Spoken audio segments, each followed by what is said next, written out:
Bonjour, vidéo numéro 2. On poursuit dans notre chapitre 2 sur la nomenclature, qui est un terme bien complexe, et les composés binaires. Donc, juste pour désamorcer le terme nomenclature, ça veut dire qu'on va nommer des molécules avec leur nom chimique. Composés binaires, ce que ça veut dire, c'est des molécules qui sont assemblées à partir de deux atomes ou deux ions.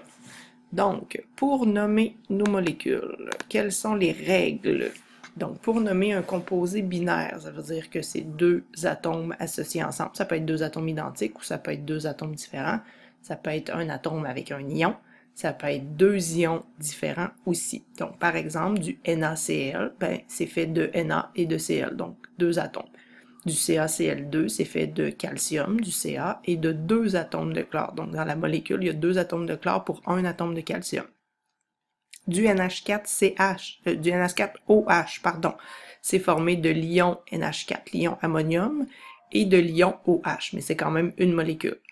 Et le dernier exemple, du Na2O, donc c'est formé de deux atomes de sodium et un atome d'oxygène. Donc, comment on les écrit, ces molécules-là? Donc, quand il y a des liaisons qui se font entre les atomes, comment on les écrit? Donc, normalement, l'élément le plus à gauche dans le tableau périodique, ça va être celui qu'on va écrire en premier. Il y a quelques exceptions, entre autres pour l'hydrogène. Donc, ce que vous voyez sur la petite image qui est ici, c'est qu'on va supposer que l'hydrogène va se situer entre l'azote et l'oxygène. Donc, on va pouvoir appliquer la règle de celui qui est le plus à gauche, on va l'écrire en premier dans la molécule.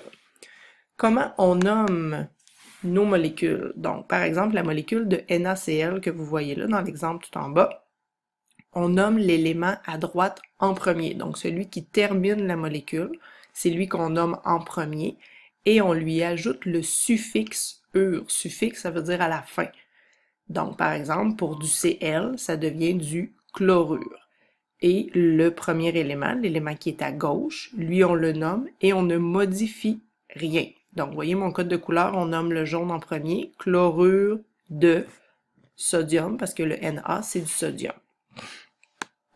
Il y a quelques exceptions au ure. Ça veut dire que si ces éléments-là, donc le carbone, l'azote, l'hydrogène, l'oxygène et le soufre, se retrouvent à droite dans la molécule, on ne va pas utiliser le suffixe ure tout à fait de la même façon. Donc, par exemple, pour le carbone, on ne va pas dire du carbonure, on va dire du carbure. Pour l'azote, ça va être du nitrure.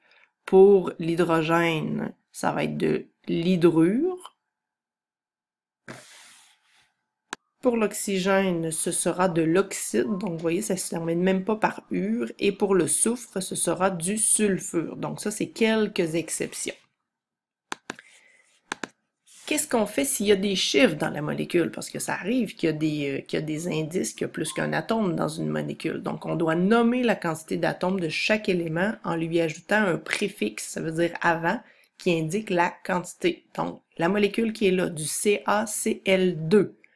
Donc, on nomme le chlore en premier, on doit lui ajouter le suffixe ure. Donc, ça fait quand même du chlorure, mais du chlorure, il y en a combien? Il y en a deux. Donc, ça fait du dichlorure de calcium, parce que le Ca, c'est du calcium. Exemple suivant, du C2H6, composé de deux atomes de carbone et de 6 atomes d'hydrogène.